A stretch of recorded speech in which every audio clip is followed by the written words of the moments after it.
Pengajian Kitab.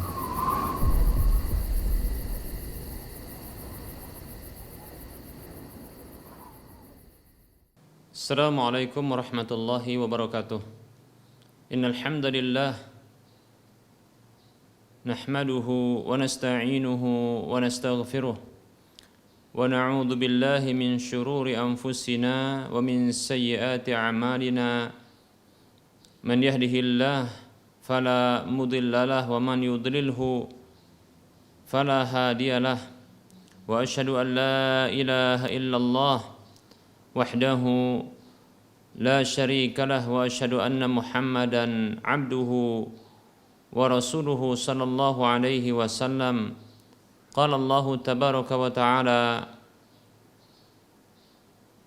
ya ayyuhalladzina amanu taqullaha haqqa tuqatih wa la tamutunna illa wa antum muslimun. Ya ayyuhan nasu ittaqu rabbakumul ladzi khalaqakum min nafsin wahidah wa khalaqa minha zawjaha wa bassa minhuma rijalan katsiran wa nisaa'a wattaqullaha alladzi tasaaluna bihi wal arham innallaha kana 'alaikum raqiba.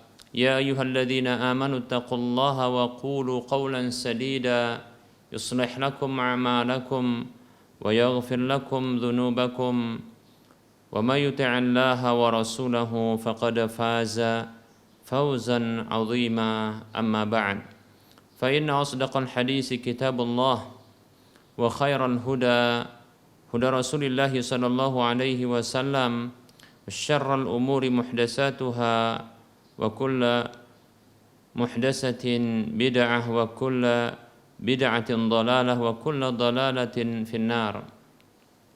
Para hamba Allah rahimani wa rahimakumullah, alhamdulillah kita bersyukur kepada Allah Subhanahu wa taala atas nikmat-nikmat yang telah Allah Subhanahu wa taala berikan kepada kita. Selawat dan salam kita ucapkan untuk nabinya Muhammad sallallahu alaihi wasallam. Para pemirsa Rosyad TV dan para pendengar Radio Medan Mengaji di mana saja Anda berada, kita akan kembali melanjutkan pembahasan tentang akidah tauhid di bab hal-hal yang bisa mengurangi tauhid seorang hamba, dan di antara perkara tersebut yang bisa mengurangi tauhid seorang hamba adalah kebid'ahan. Dan makna bid'ah, para muslim rahimani warahmatullah, kembali kita akan sebutkan bahwasanya bid'ah yang dicela oleh Nabi SAW, bid'ah yang dinyatakan sesat oleh Nabi SAW adalah kebid'ahan dalam urusan agama. Yaitu para ulama menyebutkan di antara definisi dari bid'ah, yang ini definisi secara syar'i, ditinjau dari makna syar'i, adalah setiap keyakinan, perkataan, tindakan, baik itu menghadirkan sebuah perbuatan atau meninggalkan sebuah perbuatan yang diyakini sebagai ibadah kepada Allah Subhanahu wa taala, namun tidak ada satupun dalil dari Al-Qur'an maupun hadis Nabi sallallahu alaihi wasallam yang menunjukkan tentang pensyariatannya. Inilah bid'ah, makna bid'ah yang dicela oleh Nabi sallallahu alaihi wasallam. Inilah makna bid'ah, yang bid'ah itu merupakan sesuatu yang dicela oleh Nabi sallallahu alaihi wasallam dan yang dinyatakan sesat oleh Nabi sallallahu alaihi wasallam, dinyatakan sebagai sebuah kesesatan. Fa inna kulla bid'atin dhalalah. Sesungguhnya setiap bid'ah adalah sesat. Begitu kata Nabi sallallahu alaihi wasallam. Baik, adapun bid'ah dalam urusan bid'ah dalam makna bahasa, maka maknanya adalah segala sesuatu yang dimunculkan baru tanpa ada contoh sebelumnya, dan ini bersifat umum, dan ini bisa sesuatu yang tercela atau sesuatu yang tidak tercela, bahkan bisa jadi dia adalah sesuatu yang terpuji, demikian ya.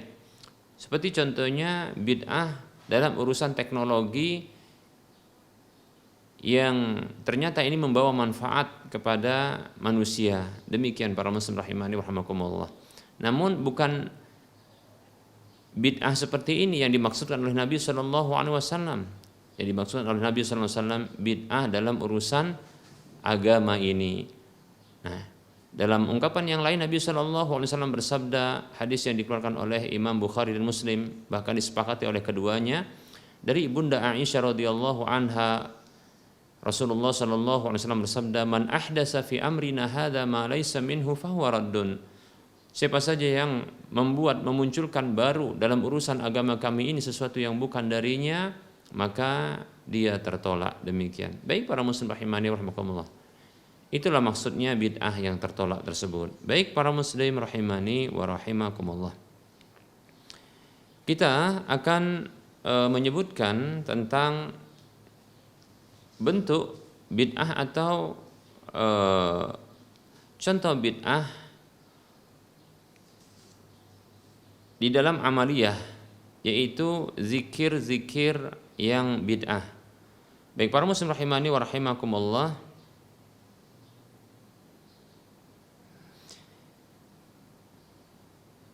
kita akan sebutkan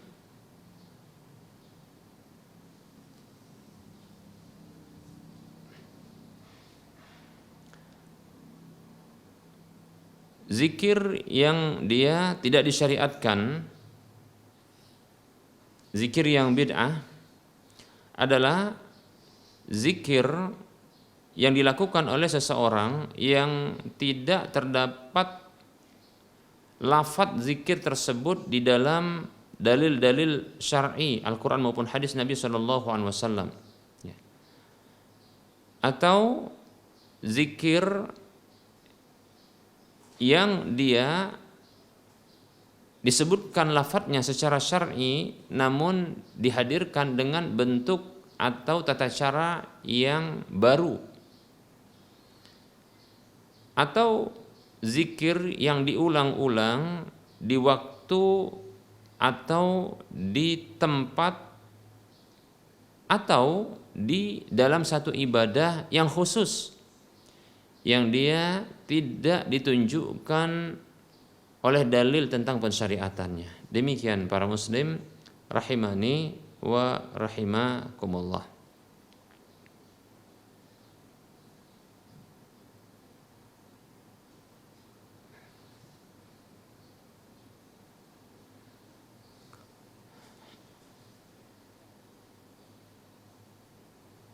Nah, zikir-zikir yang tidak disyariatkan seperti ini disebut juga dengan zikir yang bid'ah. Dan itu ada 3 macamnya. Pertama adalah bentuk zikir yang didatangkan dengan lafadz yang baru. Dengan lafadz yang baru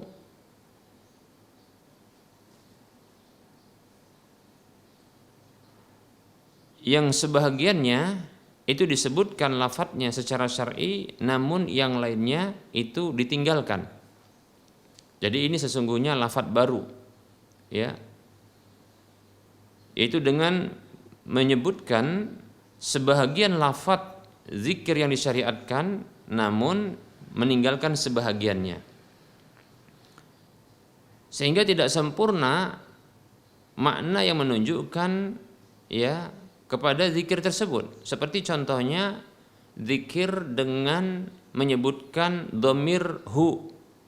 Seperti contohnya ada sebahagian orang yang mereka zikir dengan ungkapan hu seperti itu, ya, diulangi hu yang maknanya adalah dia, ya, demikian, atau huwa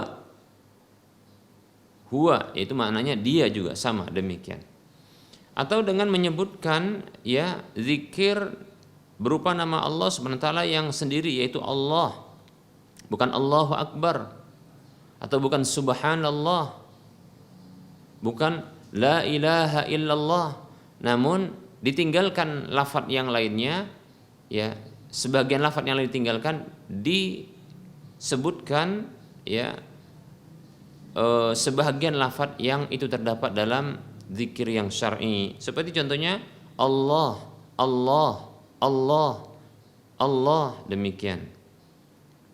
Nah, zikir seperti ini diulang-ulang, ya, beberapa kali dan beberapa kali, demikian. Dan terkadang ya dilakukan secara berjamaah dan terkadang ya dilakukan dengan seterusnya, ya. Baik. Nah, ini adalah bentuk lafadz zikir yang baru sesungguhnya, ya. Lafadz zikir yang baru, yang secara syar'i sebahagian zikir ini itu terdapat pada sebagian lafadz zikir yang syar'i. Seperti kita katakan tadi, Allahu Akbar. Akbarnya ditinggalkan, tinggal Allahnya. Subhanallah, ya. Subhana itu ditinggalkan, tinggallah dia dibuang, tinggallah Allahnya saja, demikian. Begitu juga la ilaha illallah, ya, atau alhamdulillah, Allahnya diambil, tinggal alhamdulillahnya dibuang, demikian. Seperti itu, tinggallah dia Allah, ya. Lalu itu dizikirkan atau disebutkan secara berulang-ulang. Nah, ini termasuk perkara baru, ya. Berbeda halnya kalau seseorang mengucapkan ya Allah, ya Allah, ketika dikatakan Allah Tuhanku, ya, dan penyebutan Allah di sini ya bukanlah dalam rangka maksudnya zikir yang terus-terusan, ya, tapi hanyalah menyebutkan, ya, ketika mungkin dia sedang menjawab pertanyaan dalam dirinya lalu dikatakan Allah, seperti itu, ya. Mungkin ada dalam dirinya yang bertanya kepadanya, ya, siapa Tuhanmu? Maka mungkin lisannya mengatakan Allah, ya. Siapa yang menciptakanmu? Maka Allah, katanya, seperti itu, ya. Maka demikian, ya, ini tidak masalah dan bukanlah bermaksud untuk zikir tapi menjawab pertanyaan, demikian. Begitu juga ketika seseorang yang barangkali dia mengalami gangguan, seperti contohnya dia tersandung, dia sebut Allah, ketika terjatuh Allah, kan begitu. Maka Allah Ta'ala alam ini tidak masalah karena dia tidak berulang-ulang.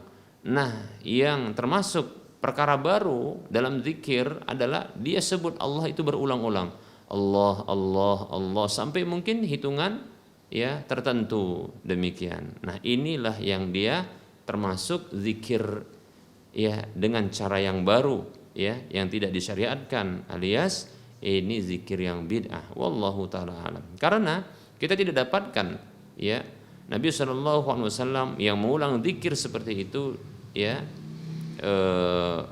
dengan cara berulang-ulang, ya, lafadz zikir tersebut secara berulang-ulang. Baik para muslim rahimani wa rahimakumullah.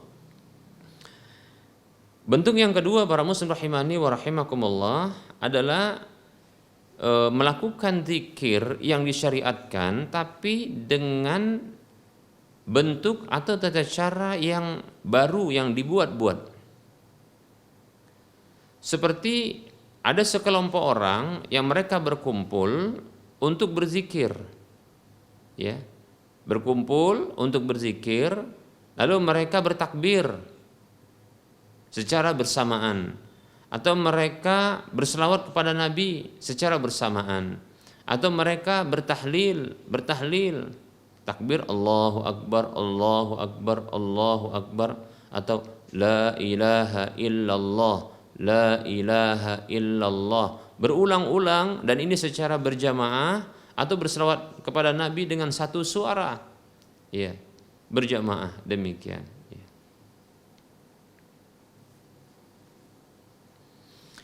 Atau bisa juga salah seorang di antara mereka yang memimpin memberikan komando lalu diikuti oleh yang lainnya setelah itu, ya, seperti itu.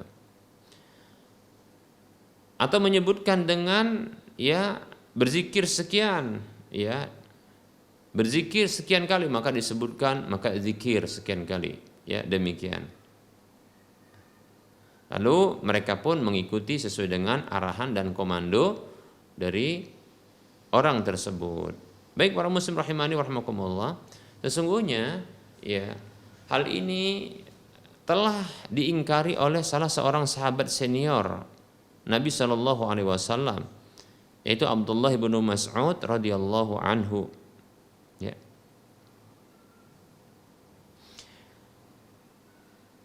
riwayat yang disebutkan, kita akan sebutkan riwayat itu.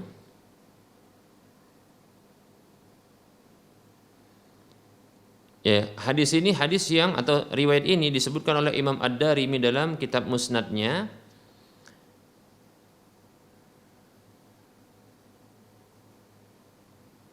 Beliau menyebutkan riwayat ya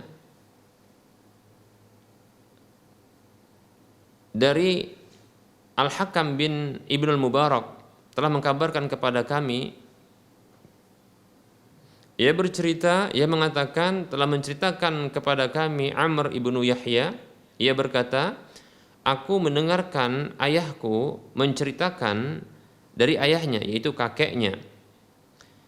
Yang kakeknya menceritakan, kunna najlisu ala babi Abdullah bin Mas'ud radhiyallahu anhu. Dahulu kami pernah duduk di sisi pintu dari Abdullah bin Mas'ud radhiyallahu anhu qabla salati al-ghadati, sebelum salat subuh. Fa idza kharaja masyayna ma'ahu ilal masjid, maka tatkala beliau keluar dari rumah, kami pun berjalan bersama beliau menuju masjid. Faja'ana Abu Musa al-Asy'ari radhiyallahu anhu, lalu Abu Musa al-Asy'ari radhiyallahu anhu datang menghampiri kami. Faqala, maka ia bertanya, akharaja ilaikum Abu Abdurrahman,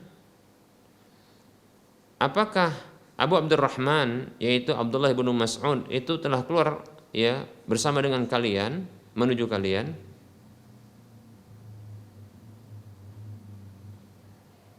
Qulna la ba'du. Fajalasa ma'ana hatta kharaja. Ya. Nah, di sini sepertinya adalah perkataan dari kakeknya Amr ibnu Yahya yang mengatakan tadi ya bahwasanya kami duduk di sisi pintu Abdullah ibnu Mas'ud radhiyallahu anhu sebelum salat subuh, yang nantinya kalau dia keluar ya kami akan berjalan bersamanya menuju masjid. Nah, dalam kondisi menunggu seperti ini, maka Abu Musa al-Asy'ari itu datang menemui kami. Lalu dia bertanya, apakah Abu Abdurrahman yaitu Abdullah bin Mas'ud sudah keluar menuju kalian? Maka kami katakan belum, nanti katanya. Ba'du.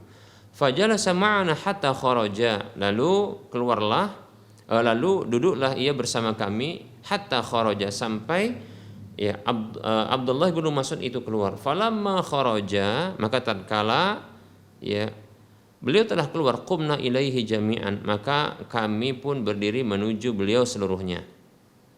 Faqala lahu Abu Musa, lalu Abu Musa al-Asy'ari radhiyallahu anhu berkata kepadanya, ya Abu Abdurrahman, wahai Abu Abdurrahman, kunyah bagi Abdullah bin Mas'ud, inni ra'aitu fil masjidi anifan amran ankartuhu walam ara walhamdulillah illa khaira.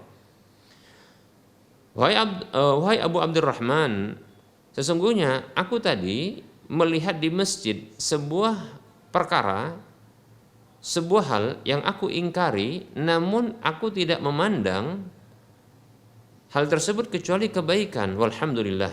Qala, maka Ibnu Mas'ud radhiyallahu anhu mengatakan, fama huwa, apa itu? Faqala, maka Abu Musa al-Asy'ari mengatakan, in ista fasatarahu, bila engkau nanti hidup lebih panjang atau engkau nanti punya waktu, maka engkau akan melihatnya. Qala, Abu Musa al-Asy'ari mengatakan, ra'aitu fil masjidi qauman hilaqan julusan yantadhiruna as-salata. Aku melihat di masjid ada sekelompok orang yang mereka itu hilaqah yaitu membentuk lingkaran, julusan dalam kondisi duduk, yantadhiruna as-salata, mereka menanti salat. Fi kulli, diulangi, aku melihat di dalam masjid ada kumpulan-kumpulan orang yang mereka itu membuat lingkaran, ya, kumpulan-kumpulan atau lingkar-lingkaran yang mereka duduk sembari mereka menunggu salat, dalam kondisi mereka menunggu salat. Fi kulli halqatin rajulun, di setiap lingkaran orang tersebut itu ada satu orang. Wa fi aidihim hasa, ya. Sementara di tangan-tangan mereka itu ada bebatuan, batu-batu kecil maksudnya.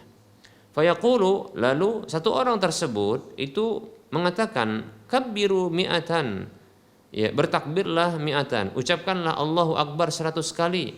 Fayukabbiruna mi'atan, lalu mereka pun bertakbir Allahu Akbar 100 kali. Fayaqulu, lalu orang tersebut pun mengatakan, halilu mi'atan, ucapkanlah oleh kalian, ya, la ilaha illallah 100 kali. Fayuhalliluna mi'atan, lalu mereka pun, ya, mengucapkan la ilaha illallah 100 kali. Wa yaqulu sabbihu mi'atan, lalu orang tersebut, satu orang itu mengatakan, bertasbihlah kalian, ucapkanlah subhanallah 100 kali. Fayusabbihuna mi'atan, lalu mereka mengucapkan subhanallah 100 kali. Qala, maka Abu Musa al-Asy'ari mengatakan, famadza qulta lahum, ya, apa komentarmu, apa komentar Anda untuk mereka? Qala, ma qultu lahum syai'an intidhara ra'yika au intidhara amrika. Maka ia mengatakan, aku tidaklah mengatakan untuk mereka sesuatu karena menanti pendapatmu atau menanti dari urusanmu. Qala afala amartahum an ya'uddu sayiatihim, tidakkah engkau memerintahkan kepada mereka agar mereka menghitung dosa-dosa dan kesalahan mereka? Wadaminta lahum alla yadhi'a min hasanatihim, dan engkau jamin untuk mereka bahwasanya, ya, Allah tidak akan mensia-siakan dari kebaikan mereka itu. Summa madha, kemudian beliau pun berlalu, wa madaina ma'ahu, dan kami pun berlalu bersamanya. Hatta ata halqatan min tilkal hilaqi, sampai beliau ini, yaitu Ibnu Mas'ud, mendatangi satu lingkaran orang dari lingkaran-lingkaran orang yang ada di situ. Faqafa alaihim, lalu beliau berdiri di sisi mereka. Faqala, lalu ia mengatakan, ma hadzal ladzi arakum tasna'un, apa yang aku lihat ini dari kalian? Apa yang aku lihat ini, ya, apa yang aku lihat ini yang kalian lakukan? Qalu, mereka mengatakan, ya Abu Abdurrahman, wahai Abu Abdurrahman, hasa na'uddu bihi at-takbira wa tahlila wa tasbiha. Ini adalah bebatuan yang kami menghitung dengannya takbir, tahlil, dan tasbih. Itu ucapan, ya, takbir Allahu Akbar, tahlil la ilaha illallah, tasbih subhanallah. Qala, maka ia mengatakan, Ibnu Mas'ud radhiyallahu anhu mengatakan, fa'uddu sayyiatikum, hitunglah kesalahan-kesalahan kalian. Fa ana dhaminun alla yadhi'a min hasanatikum syai'un, maka aku jamin tidak ada sedikit pun dari kebaikan-kebaikan kalian yang akan, ya, sia-sia. Waihakum ya ummata Muhammadin, celakalah kalian wahai umat Muhammad, ma asra'a halakatkum, ya, ma asra'a halakatakum, ya. Sungguh betapa cepatnya kehancuran kalian ini. Haula'i sahabatu nabiikum sallallahu alaihi wasallam mutawafiruna. Mereka ini para sahabat-sahabat Nabi kalian sallallahu alaihi wasallam itu masih banyak bertebaran. Wa hadhihi thiyabuhu lam tabla. Ini pakaian sahabat tersebut, ya, itu tidaklah belumlah rusak, ya. Wa aniyatuhu lam tuksar, dan bejananya itu belumlah pecah. Walladzi nafsi biyadihi, demi Allah zat yang jiwaku berada di tangannya, innakum la'ala millati hiya ahda min millati Muhammadin sallallahu alaihi wasallam au muftatihu babi dalalatin. Demi Allah zat yang jiwaku berada di tangannya, Sesungguhnya kalian, apakah kalian merasa benar-benar berada di atas agama atau petunjuk atau ibadah yang dia itu lebih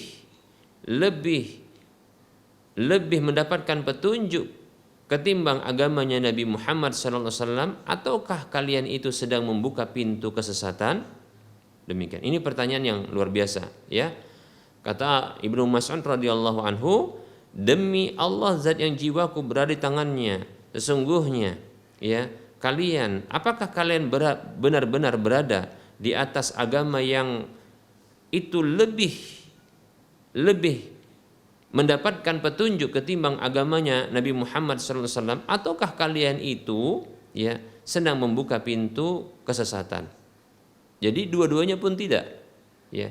Yang sedang mereka lakukan ini, apakah ini merupakan sesuatu yang lebih utama, lebih baik ketimbang ajaran Nabi Muhammad SAW, ataukah ini merupakan kalian ini sedang membuka pintu kesesatan? Demikian.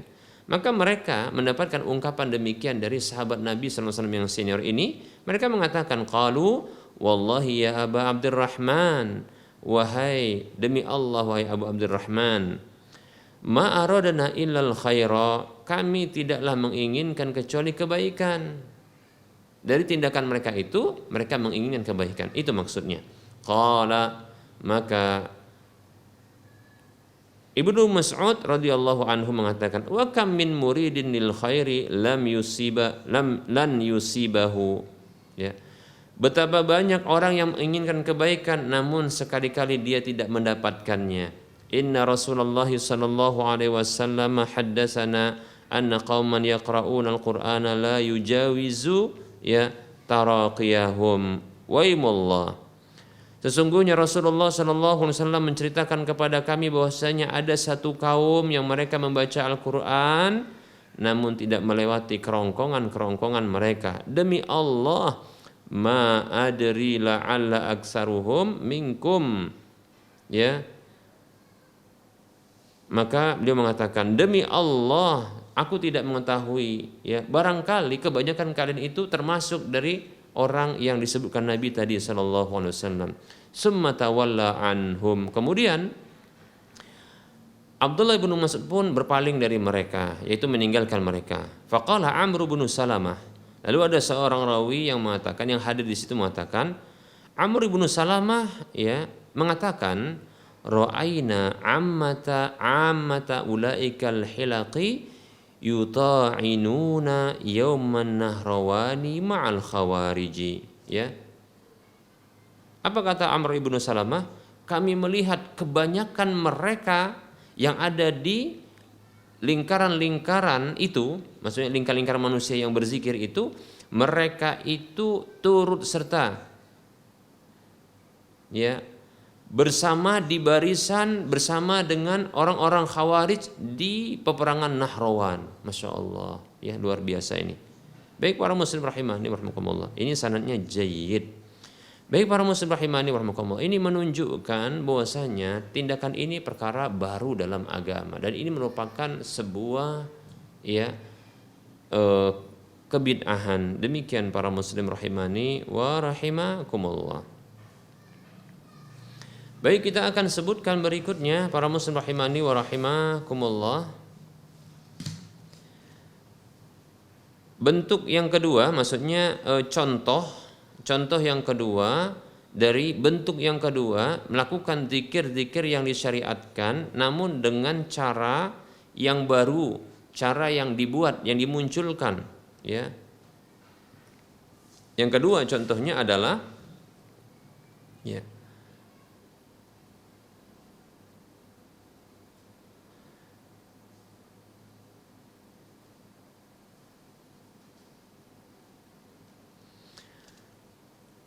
yaitu berzikir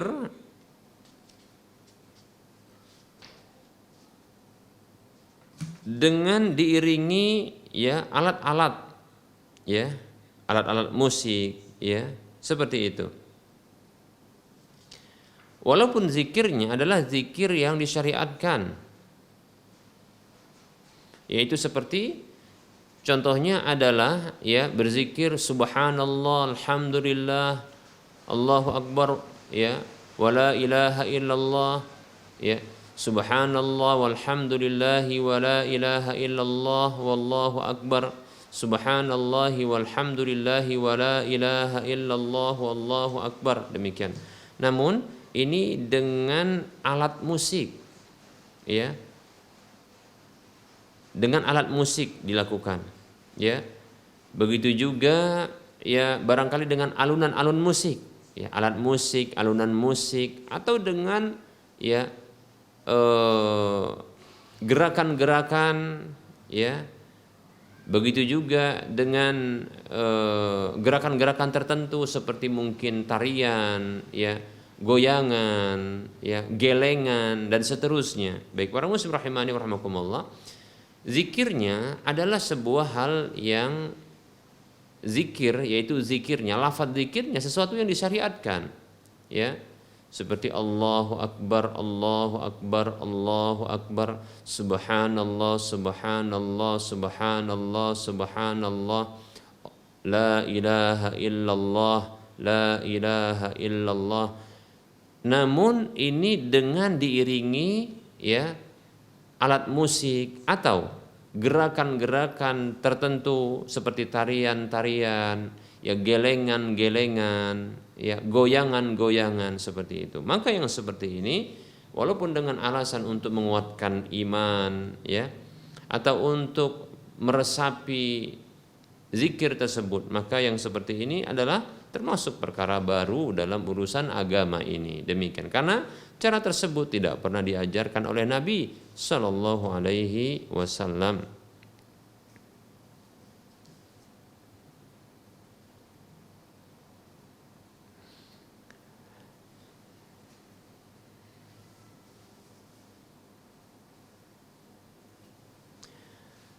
Baik para muslim rahimani wa rahimakumullah.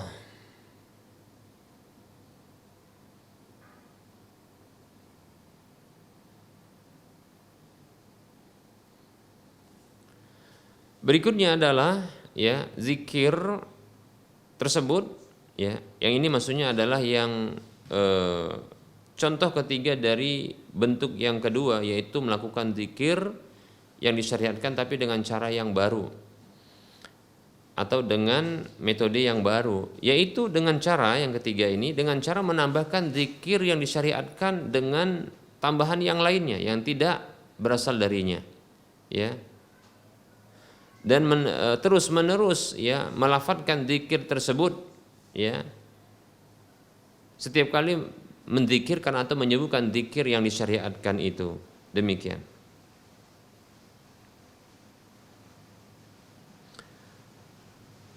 Baik para muslim rahimani wa rahimakumullah, apa contoh dari zikir tersebut, ya?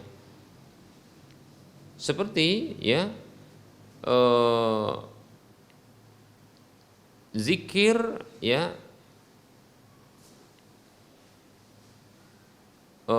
seperti contohnya adalah zikir subhanallahi, contohnya adalah subhanallahil azim, ya, atau subhanallahil azim, subhanallahil azim. Nah, zikir seperti itu, yaitu tambahan al azim atau tambahan al aziz, ya, atau subhanallahil hamid, subhanallahil hamid, subhanallahil hamid, begitu.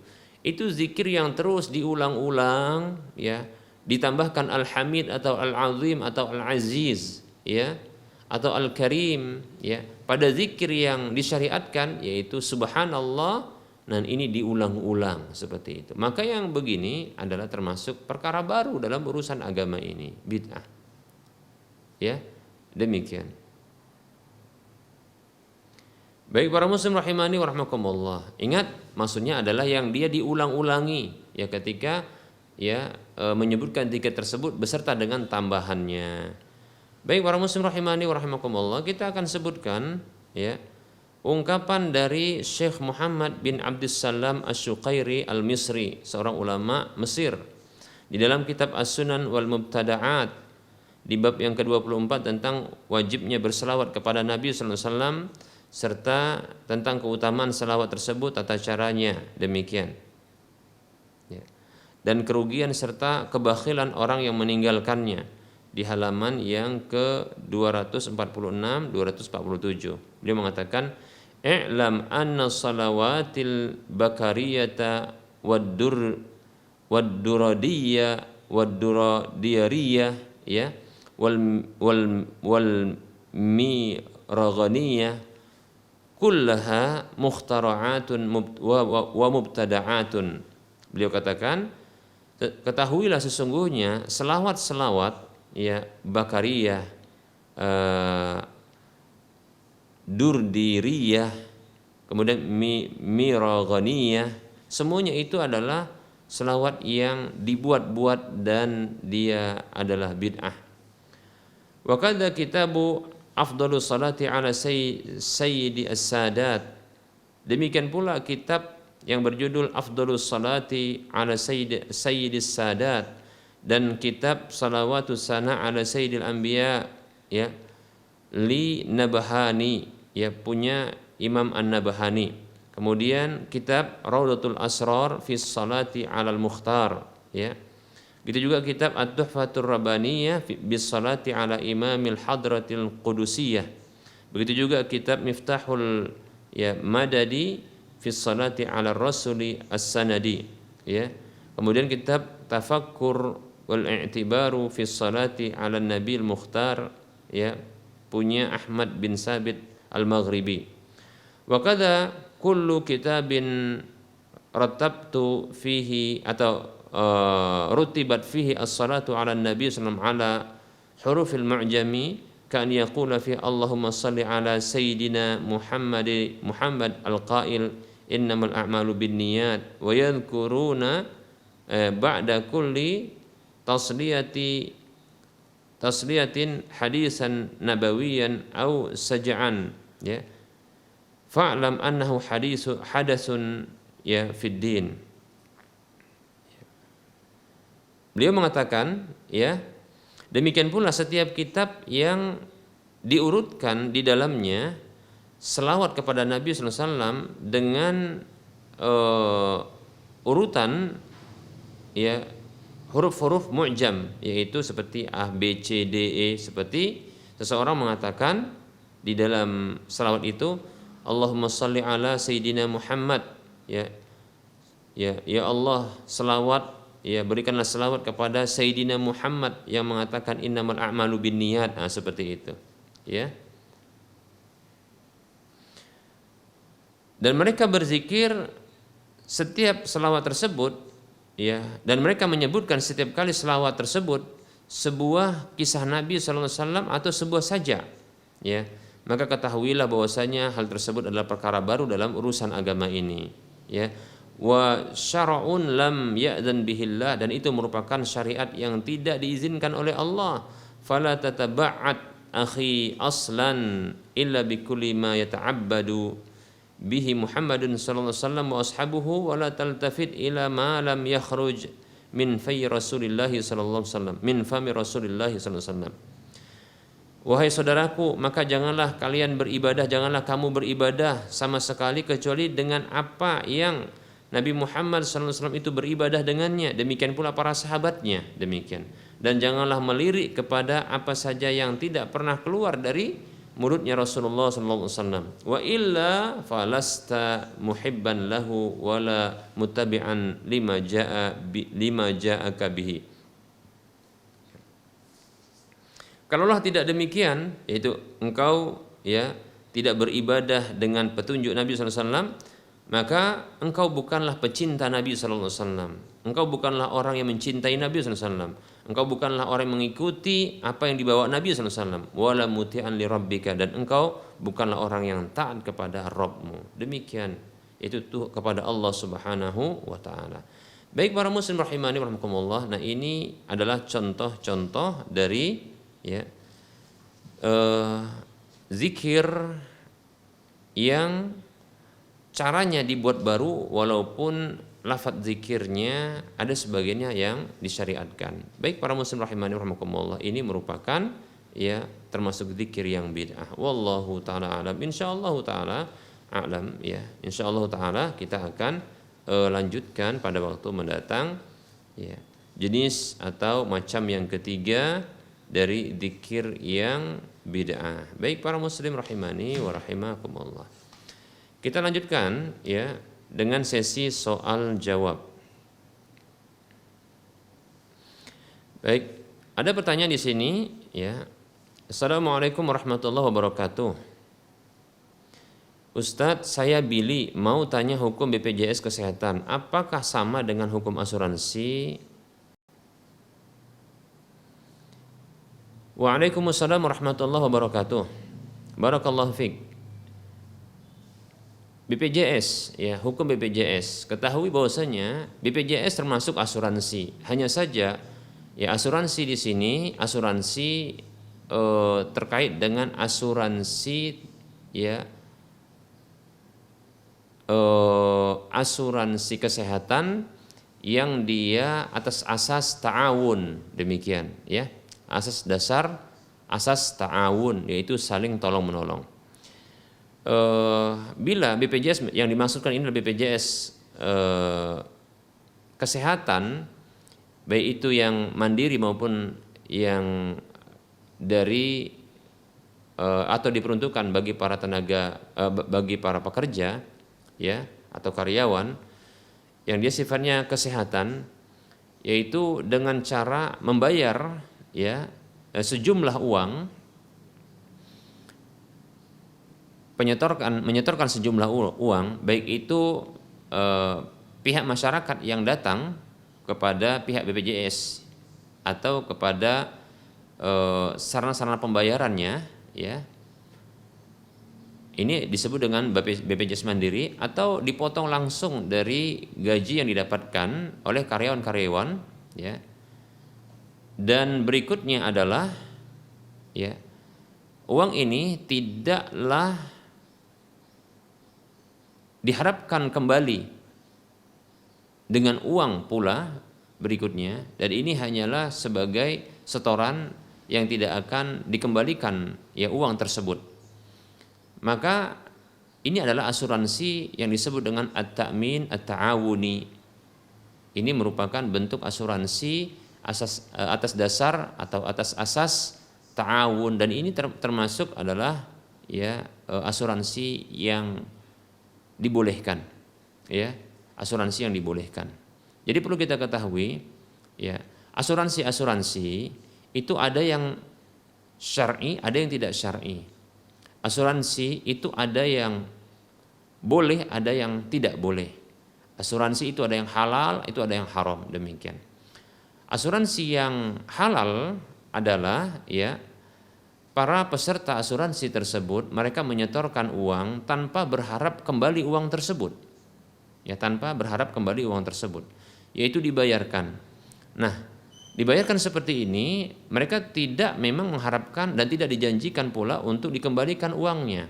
Namun nanti mereka akan mendapatkan layanan-layanan ya, layanan-layanan bila syarat-syarat telah terpenuhi dengan cara klaim ya, seperti itu. Baik para muslim rahimani wa rahmakumullah, maka akad seperti ini adalah akad hibah yang ditujukan adalah untuk saling tolong menolong di antara para peserta asuransi tersebut. Ya. Maka dalam kondisi seperti ini tidak ada dugaan bahwasanya itu merupakan gharar, karena gharar di dalam akad hibah itu adalah sesuatu yang dimaafkan. Begitu juga judi ya. Lebih-lebih riba juga tidak ada riba padanya, kecuali bila asuransi memberlakukan denda keterlambatan ya, maka di sini bisa jatuh kepada ya riba dari sisi denda keterlambatannya, seperti itu, yaitu ada denda yang dilebihkan ketika telat membayar ya, seperti itu. Ini termasuk hutang yang menarik keuntungan, seperti itu ya. Baik ya. Adapun asuransi yang haram atau yang tidak boleh adalah asuransi yang bersifat konvensional ya.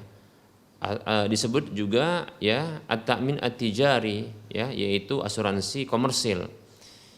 yaitu para peserta menyetorkan sejumlah uang yang telah ditentukan dan nantinya sejumlah uang tersebut dengan akumulasi waktu yang telah disetorkan, ya, dikalikan dengan jumlah dengan waktu yang disetorkan, itu akan dikembalikan bahkan dengan tambahan beserta dengan fasilitas-fasilitas yang didapatkan, ya, layanan-layanan yang didapatkan.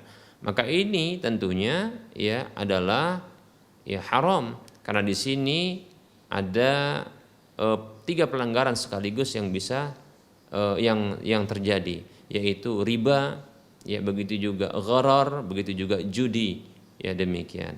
Ya, karena tentunya ketika para peserta yang mereka menyetorkan uang lalu dijanjikan untuk dikembalikan dan itu tentunya digunakan, ya, maka ini adalah akarnya hutang piutang. Kemudian dijanjikan adanya tambahan, ya, maka ini adalah riba, seperti itu. Kemudian tambahan tersebut tidak diketahui, ya, maka ini, ya, ini gharar dan terkadang, ya, ini juga memuat judi di mana terkadang para peserta dari asuransi komersil ini dia tidak mengetahui kapankah dia akan mengalami klaim seperti itu. Maka ini seperti dia melakukan gambling, yaitu judi, demikian, ya. Apakah dia akan menang dengan klaim tersebut, ya, ataukah dia nanti akan kalah tidak mengalami klaim tersebut. Malah yang diuntungkan adalah pihak asuransinya, demikian. Wallahu taala alam. Yang jelas bila satu saja, ya, dari pelanggaran ini ada, maka cukuplah asuransi tersebut sudah dinyatakan, ya, tidak halal, demikian, ya. Berbeda halnya bila asuransi yang bersifat ta'awun, ya, yaitu asasnya adalah asas hibah, yaitu asasnya adalah hibah, yaitu pemberian diberikan namun tidak ada dikembalikan, ya, setelah itu. Hanya saja, ya, layanan-layanan yang akan didapatkan seperti itu, ya, apabila terpenuhi syarat-syaratnya setelah melakukan klaim. Wallahu taala alam.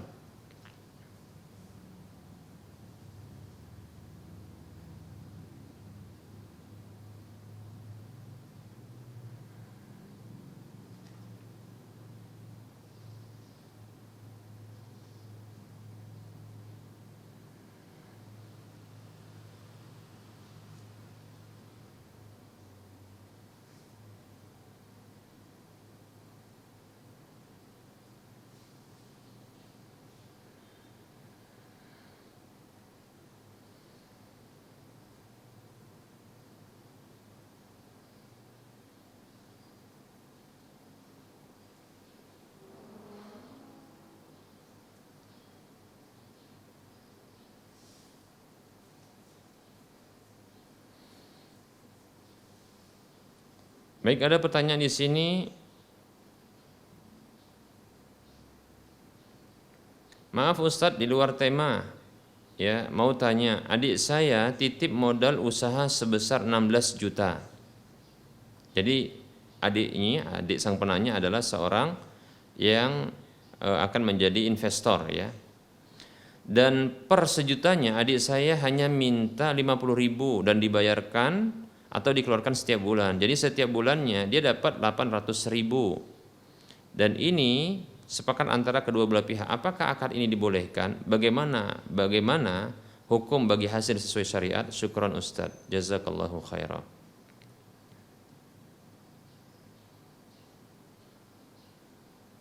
Baik.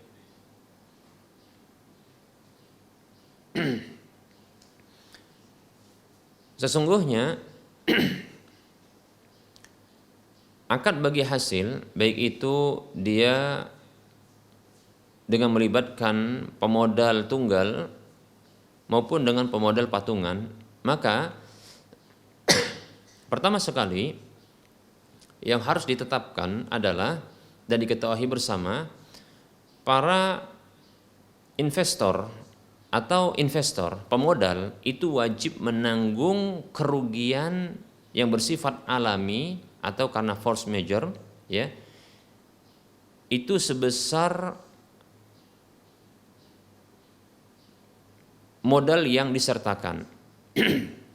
Kita ulangi, ya. Pemodal itu wajib bersedia untuk menanggung kerugian yang bersifat alami sebesar modal yang disertakan. Apabila kerugian yang bersifat alami ya tersebut ya mengakibatkan kerugian keseluruhan sementara dia pemodal tunggal, maka dia menanggung semua kerugian tersebut.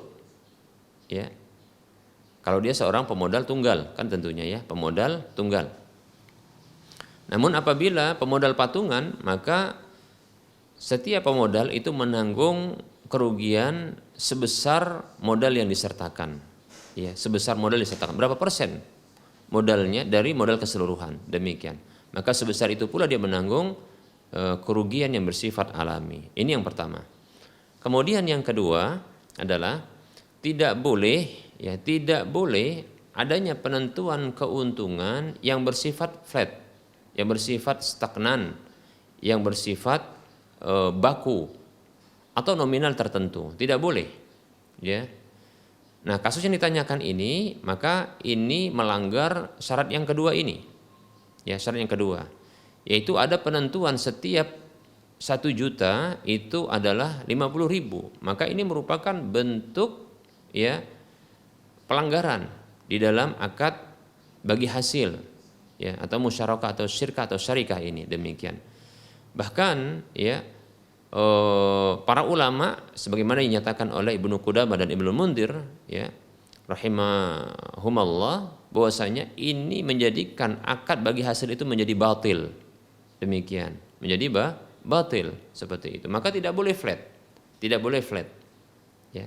Tidak boleh dia baku stagnan, ya. Maka dia fluktuatif, ya. Maka oleh karenanya tidak boleh dengan menentukan nominal tertentu, ya.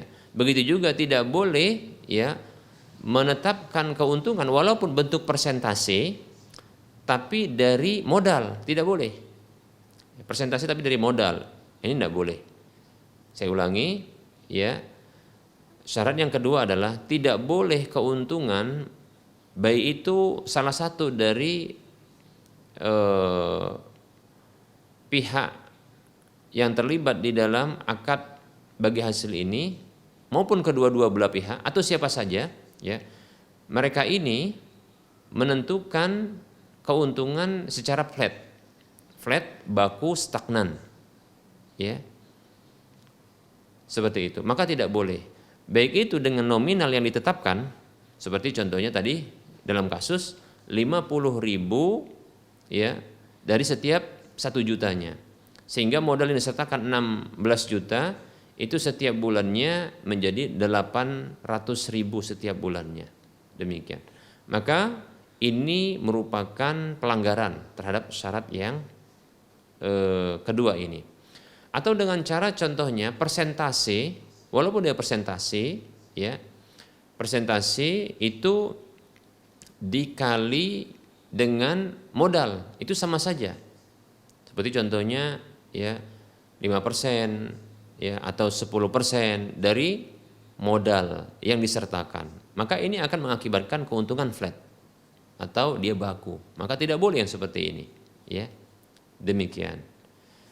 Baik ya. Maka yang benar adalah ya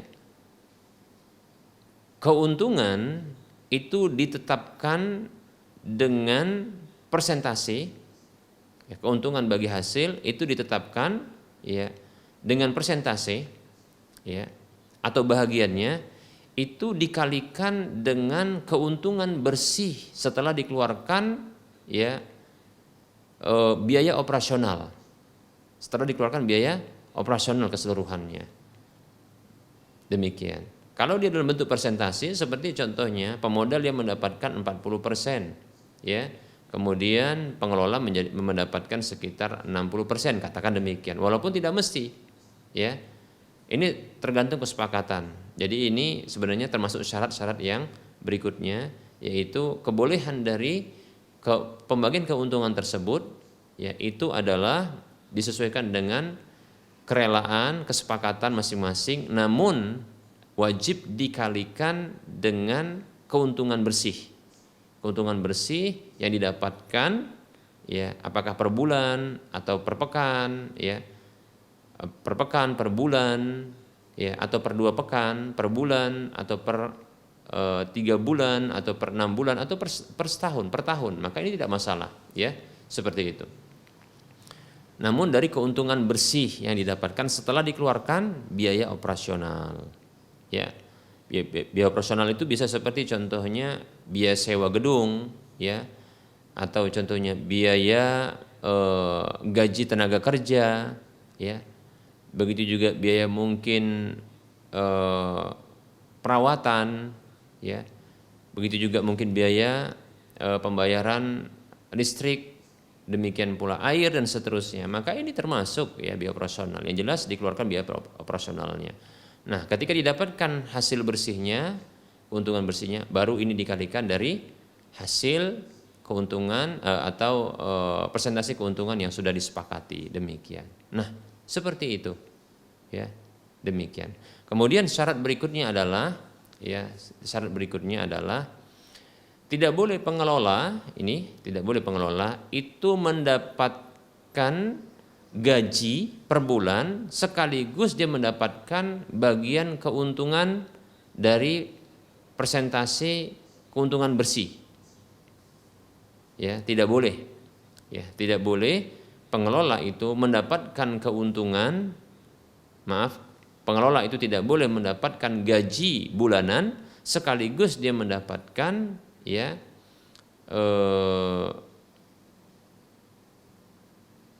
keuntungan persentase yang dikalikan keuntungan bersih, ya, seperti itu, ya.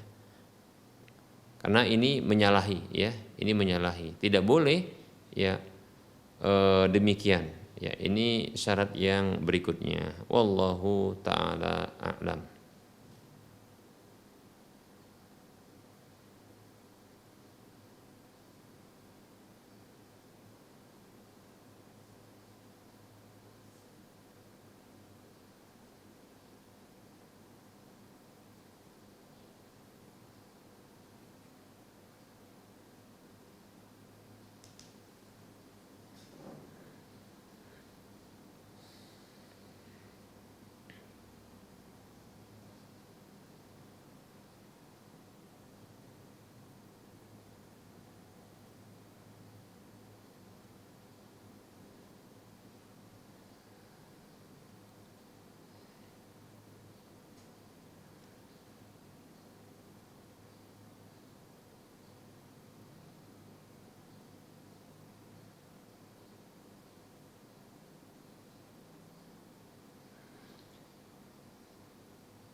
Baik, kita melanjutkan kepada pertanyaan berikutnya.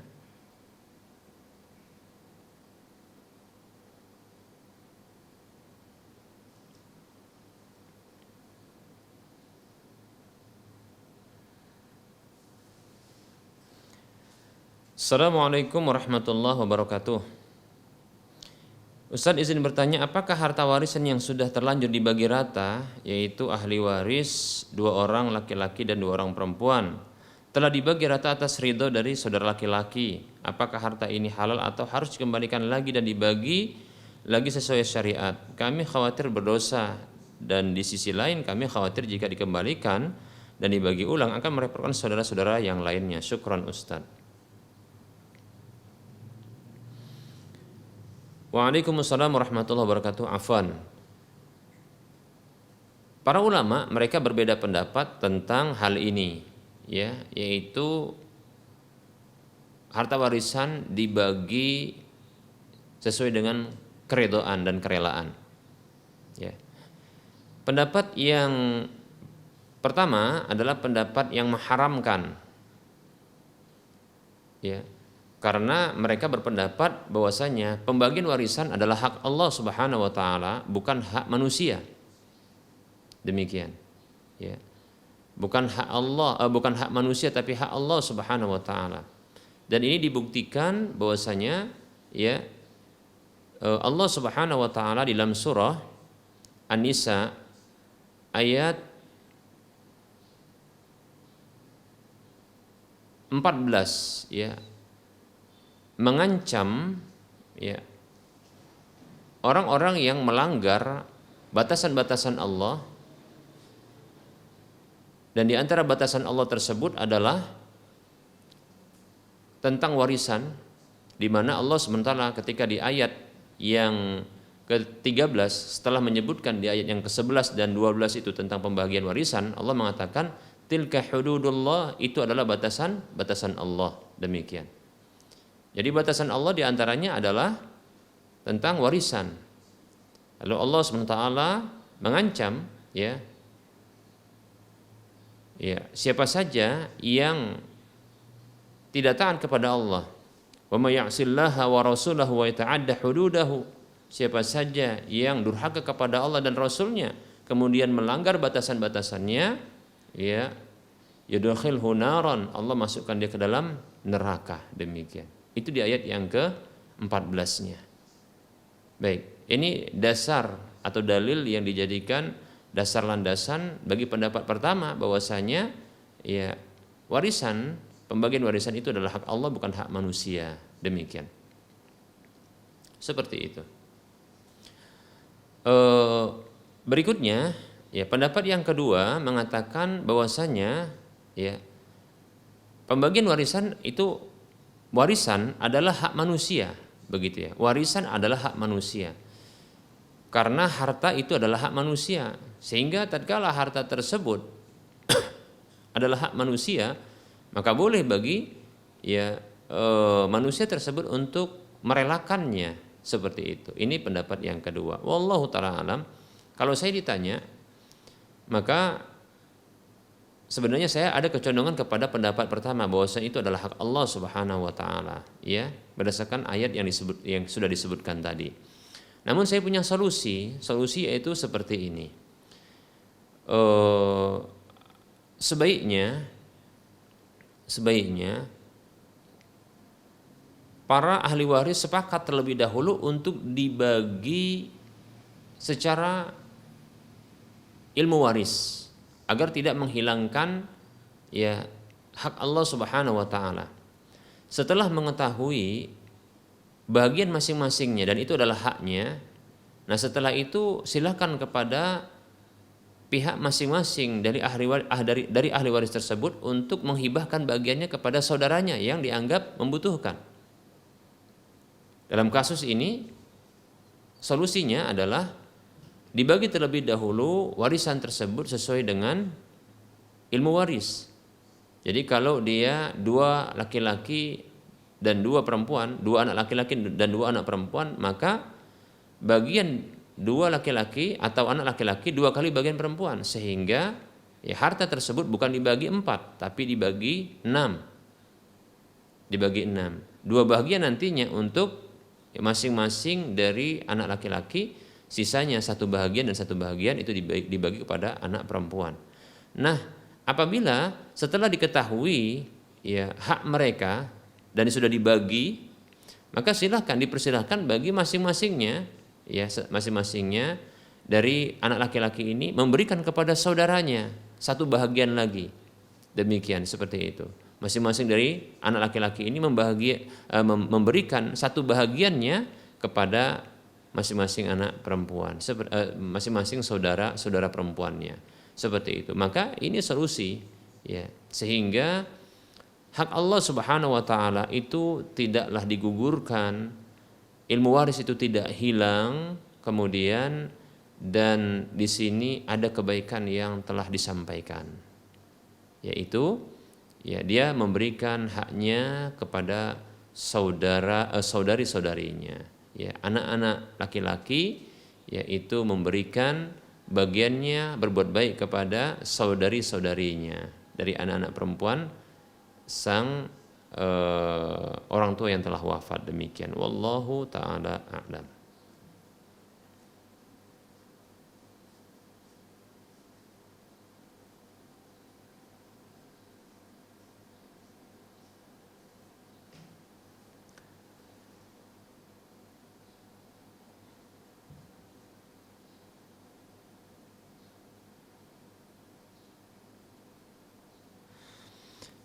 Ada pertanyaan, Assalamualaikum Ustadz. Saya mau tanya, istri saya kan lagi hamil terus pendarahan, darahnya keluar aja walaupun setelah dibersihkan. Apakah wajib Apakah diwajibkan sholat terhadap istri Ustadz? Jazakallahu khairah. Waalaikumsalam warahmatullahi wabarakatuh. Para ulama berbeda pendapat ya tentang kemungkinan wanita mengalami haid dalam kondisi hamil. Pendapat yang kuat wallahu taala alam ya adalah wanita yang hamil itu tidaklah mengalami haid. Wallahu taala a'lam. Ya, ini pendapat Imam Ahmad di antaranya. Nah, berarti darah yang keluar menurut pendapat ini, dan saya condong kepada pendapat ini, berarti darah yang keluar bukanlah darah haid dan tentunya juga bukanlah darah nifas karena belum melahirkan. Maka ini disebut dengan darah istihadhah. Nah, para ulama mereka sepakat bahwasanya wanita yang mengeluarkan darah istihadhah atau darah penyakit, maka wanita ini itu disamakan dengan wanita yang suci. Maka wajib baginya ketika itu sholat, begitu juga wajib baginya untuk berpuasa di bulan Ramadan kalau dia mampu tentunya untuk melakukannya, dan suaminya boleh untuk menggaulinya. Demikian ya, wallahu ta'ala alam. Hanya saja setiap kali hendak sholat maka dia harus berwudu apabila keluar darah tersebut ya, dibersihkan terlebih dahulu kemudian dia berwudu kemudian sholat. Demikian. Adapun darah yang keluar setelah berwudu tersebut maka tidak dihitung. Hanya saja setiap kali hendak sholat wajib berwudu. Demikian ya. Wa anta fajazakallahu khairah.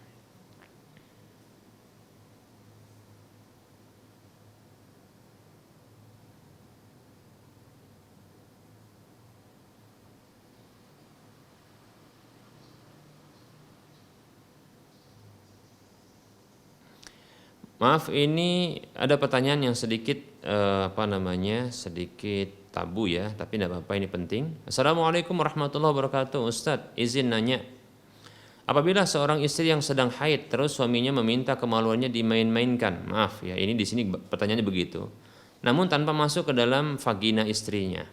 Apakah oleh istrinya sampai suaminya ejakulasi, maksudnya mengeluarkan mani ya. Apakah ini diperbolehkan? Apakah ini termasuk kategori onani Ustadz? Syukran Ustadz, jazakallahu khairan.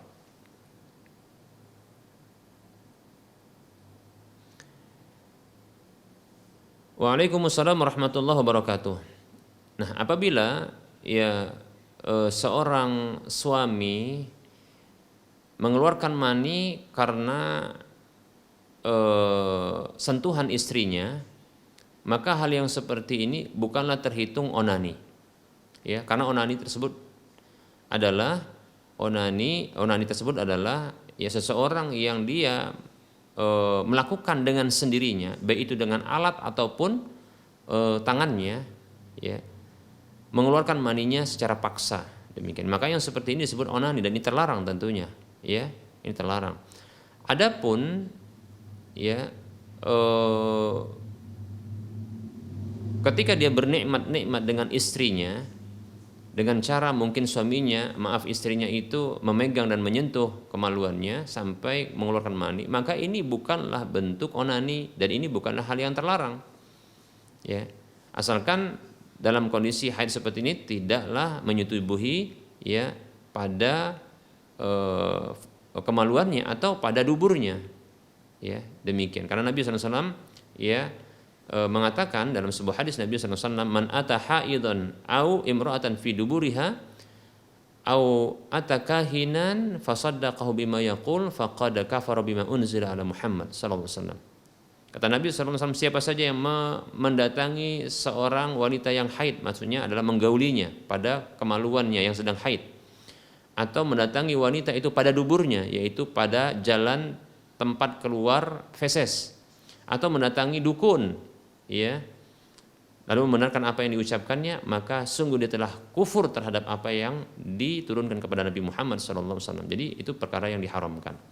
Namun apabila hanya sekedar menyentuhnya, ya, maka ini atau menggerak-gerakkannya, maka ini termasuk hal yang dibolehkan, ya, hal yang dibolehkan, ya. Kata Allah Subhanahu wa taala, nisaukum harsun lakum fa'tu harsakum anna syi'tum. Istri-istri kalian itu adalah kebun bagi kalian, ladang bagi kalian. Fa'tu harsakum, maka datangilah kebun kalian itu anna syi'tum, bagaimanapun yang kalian sukai dan kehendaki, yang kalian inginkan. Jadi bagaimanapun cara kita untuk mendatangi ya istri kita, asalkan yang dilarang tadi dalam kondisi haid itu pada kemaluannya, begitu juga pada duburnya, ya. Ini dua kondisi yang tidak boleh atau dua cara yang tidak boleh, sisanya adalah dibolehkan, wallahu taala a'lam. Ya. Hanya saja para ulama berbeda pendapat atau para ahli ilmu berbeda pendapat tentang oral seks, yaitu mengulum atau menjilat kemaluan dengan mulut, demikian. Saya condong kepada pendapat yang mengatakan apabila hanya sekedar untuk memunculkan syahwat maka tidak mengapa. Namun apabila berlama-lama mengulum atau menjilat ya kemaluan, ya maka wallahu taala alam, maka di sini dikhawatirkan ada najis yang keluar, yaitu madhi, lalu tertelan olehnya, demikian. Walaupun sebagian ulama yang lainnya itu memakruhkan, bahkan mengharamkan. Kenapa? Karena sesungguhnya mulut ini adalah tempat sesuatu yang suci, ya. Kemudian ya tempat dia zikir, membaca Al-Quran. Adapun kemaluan adalah tempat-tempat kotoran yang keluar dan satu yang menjijikkan. Wallahu ta'ala a'lam.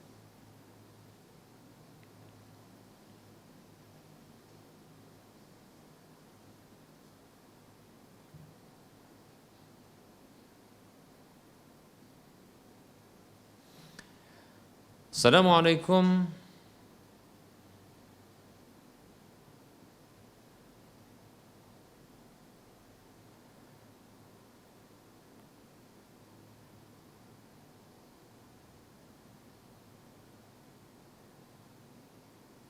Assalamualaikum Ustaz. Saya Abu Ammar. Saya ingin bertanya, apa hukum membaca Al-Quran atau pegang Al-Quran tanpa wudu? Syukran Ustaz, jazakallahu khairan. Waalaikumsalam warahmatullahi wabarakatuh. Barakallahu fiik Abu Ammar. Baik ya. Hukum membaca Al-Quran dengan cara memegang Al-Quran. Kalau membaca Al-Quran tanpa menyentuhnya, dalam kondisi tidak bersuci, maka saya condong ini dibolehkan, wallahu ta'ala alam. Saya condong dibolehkan, walaupun kurang afdol. Yang afdol adalah terlebih dahulu dia bersuci, demikian. Adapun dalam kondisi tidak suci, namun ya membaca Al-Quran atau menyentuh Al-Quran dalam kondisi tidak suci, lalu menyentuh Al-Quran, maka saya condong sebaiknya dihindarkan. Mengapa demikian? Dikarenakan ya ada sabda Nabi SAW yang berbunyi, kata Nabi SAW, ya, la yamassu al-Qur'ana illa tahirun.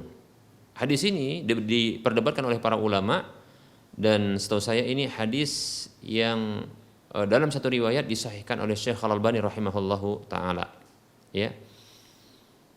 Kata Nabi SAW, ya, tidaklah boleh menyentuh Al-Quran kecuali tahirun, orang yang suci, demikian. Oleh karenanya saya condong ketika tidak bersuci atau belum bersuci atau tidak suci, maka hendaknya janganlah dia memegang Al-Quran, ya, janganlah dia memegang Al-Quran sebagai bentuk adab kepada Al-Quran, demikian. Dan dalam rangka mencontoh para malaikat yang mereka suci yang menyentuh Al-Quran, demikian. Lebih-lebih juga ada hadis yang disahihkan oleh sebagian ulama, la yamassul Qur'ana illa tahirun, tidaklah menyentuh Al-Quran itu kecuali orang yang suci, demikian. Seperti itu, ya. Walaupun ada pendapat yang lain dari kalangan para ulama yang membolehkan, ya, demikian. Namun saya condong, wallahu ta'ala alam, hendaknya ini diperhatikan. Kalaupun hendak menyentuh maka sebaiknya dengan alas. Ya, kalaupun hendak menyentuh maka dengan alas, ya, seperti itu. Kalau bisa maka berwudu. Baik, barangkali ini yang bisa kita sampaikan. Mudah-mudahan bermanfaat. Ya, tentunya dalam penyampaian ini ada kesalahan dan kekurangan, kepada Allah saya mohon ampun, dan kepada para pemirsa dan para pendengar sekalian saya mohon maaf. Wa sallallahu ala Muhammad wa ala alihi wa ashabihi ajma'in. Subhanakallahumma wa bihamdika asyhadu an la ilaha illa anta astaghfiruka wa atubu ilaika walhamdulillahi rabbil alamin. Wassalamualaikum warahmatullahi wabarakatuh.